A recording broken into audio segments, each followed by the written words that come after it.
information that will help you with NCPEX questions. This is talking about stable versus unstable. There are many situations where the ABC prioritization doesn't always work. And there's another technique to use to correctly answer prioritization questions. The prioritization questions will usually come down to determining who is the most stable and who is the least stable. So the concept of stability, when asked to prioritize a variety of clients, you are essentially deciding who is stable and who is unstable. Words and phrases that indicate that a patient is stable. Burn this into your frontal lobe. We should make t-shirts that say frontal lobe material. Ready to be discharged. Recently discharged. That's easy to recognize because would you ever discharge an unstable patient? Hopefully not. Chronic. Progressive and chronic diseases are considered stable. All right? I'm going to tell you that again. History of. If they got a history of it, hopefully they know a little bit of something about it. Hopefully somebody's been doing some teaching, like if they're diabetic.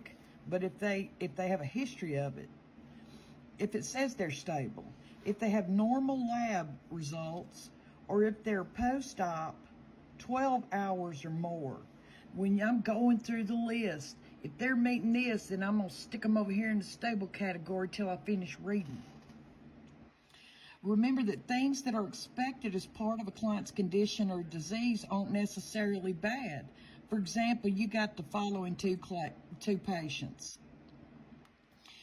A patient admitted 2 days ago after a MI and is now experiencing angina that is relieved by 2 doses of nitroglycerin. That's an expected finding. Sucks for him, but, we helped him. And the second man is a 56-year-old man sitting next to you on an airplane. And he's just informed you that his chest has started feeling like it's crushing and that he's short of breath. That's not what you expect on the airplane. I mean, it's 2 people likely having the same condition, but you should have a different level of concern for those patients. Okay, here's another example. This was the last question a girl had on her NCPEX. Who are you going to see first? And she got it down to these 2. The first one is check. The client is 8 hours post-op a lumbar puncture and he complains of a headache. And the second one is a client 3 hours post-op a AAA repair.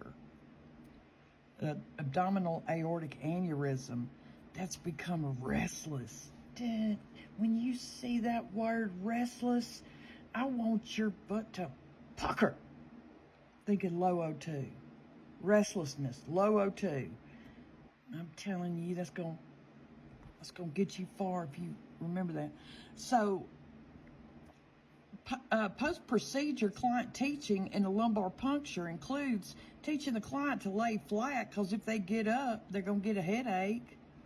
So I told you, Mr. Funkelmeyer, don't get up, and there you went, being oppositional defiant. Anyway. And now your head hurts. So it's expected. It sucks, but it's expected. Patients with changing or unexpected conditions are unstable. RNs are responsible for people experiencing what we don't expect them to experience, and LPNs are responsible for people experiencing what we expect them to. Words and phrases that indicate a client is unstable. Burn them in there. You know where. Recently admitted. That's easy to recognize since we don't admit stable patients. I mean, just for this, we're going with that. Changing condition. New onset hypertension. Newly diagnosed. They're newly diagnosed diabetic. They don't know jack. If it has acute in the name of the disorder. Like an acute asthma attack. Increasing usually indicates a complication. Increasing, the word increasing. if it says they're unstable, if they have critical lab results, if they're hemorrhaging, because bleeding is an unstable situation, or if they're post-op under 12 hours, those are considered unstable. Stop this video and marinate on it. So you now have a brand new set of tools to correctly answer NCLEX questions. You got your ABCs, you got Maslow, are you experiencing what we expect you to experience? And then recognizing the stability. So here's one last little example. Who's more stable? If I ask you COPD and GI, then you're going to use your ABCs. But if I ask you about chronic, which COPD, I know the C of COPD is chronic, or acute appendicitis, then skip the ABCs and use your stability framework, because a chronic condition is considered stable. Remember? I believe you're picking up what I'm putting down. Look at these NCLEX strategies. Generally, you're going to choose an answer dealing with the chest or above as a priority, because that's where the airway is. The word increasing indicates complication. Progressive or chronic diseases are considered stable. Choices that involve notifying the physician or other staff members are usually incorrect, because NCLEX wants to see what you as a nurse are going to do. If the question involves equipment and the patient, always check the patient before you check the equipment. If it's a thing and it's talking about her IV is beeping, in the NCLEX world, they want you to check the patient's site before you do something to the IV pole. I'm gonna hit the mute button while I walk by, just so it, I can focus. Anyway, but do the patient before the equipment. If part of the option is wrong, then the entire option is wrong. The word pain is usually a psychosocial, except for if they have an MI, renal calculi, which is kidney stones, or sickle cell, then the pain is a priority, and you're going to want to deal with it. Don't delegate what you can eat.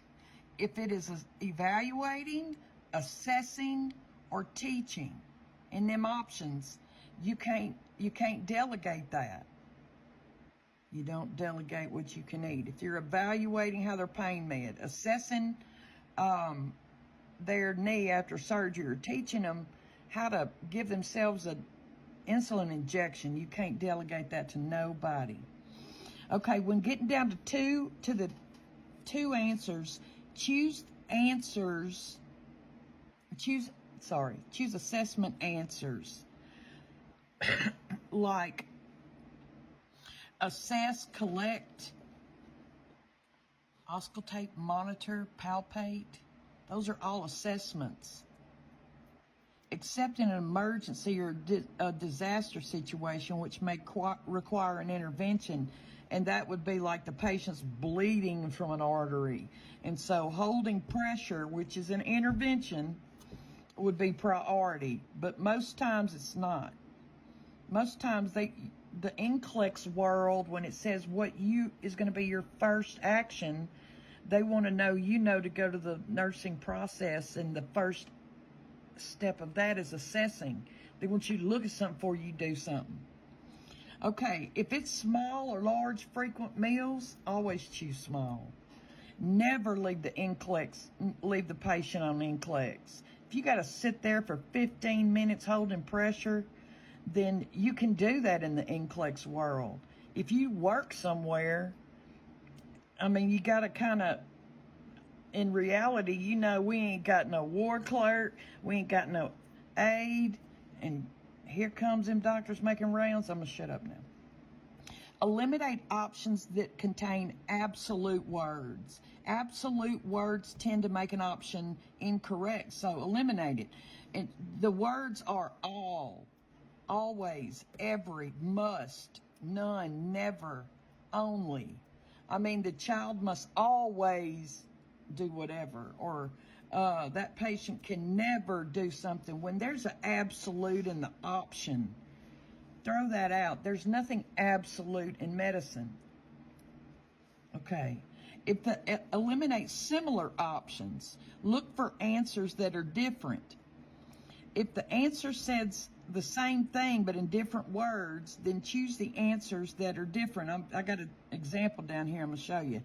Identify words in the option that are closely related to words in the stem. And be alert to words in the option that may be closely associated with but not identical to the words in the stem. Here's an example. You got a 53-year-old male arrives at your clinic complaining of diarrhea. Choose the correct question to gain priority assessment data. What did you eat for breakfast? What did you eat for supper? How long have you had this type of stool? Or have you been eating spicy foods? You see how them asking all the same things? What'd you eat? What'd you eat? What'd you eat? And then how long have you had this type of stool is code for diarrhea. So, I mean, if all you have is this is kind of referring to that, if that's all you have and you don't know what they're talking about, grab a hold and tie a knot and hang on to it. Okay? I believe you're just picking up what I'm putting down. You see, all of them are saying the same thing. Answer C, this type of stool closely relates to the complaint of diarrhea.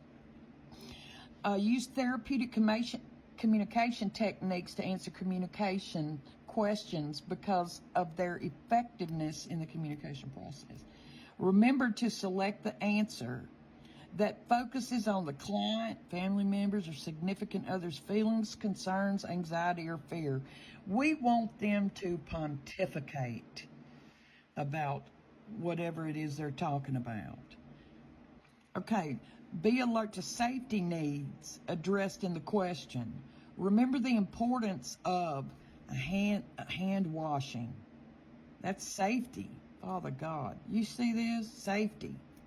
Once you get on Maslow's hierarchy, safety's the next priority. Anyway, I'm going to shut up. I'm going to continue reading. Call bells and reach, bed positioning, and the appropriate use of side rails and standard precautions. Safety, those are all considered safety. Choose non-pharmacologic interventions. When you're given a choice to do something pharmacologically based or non, pick the non.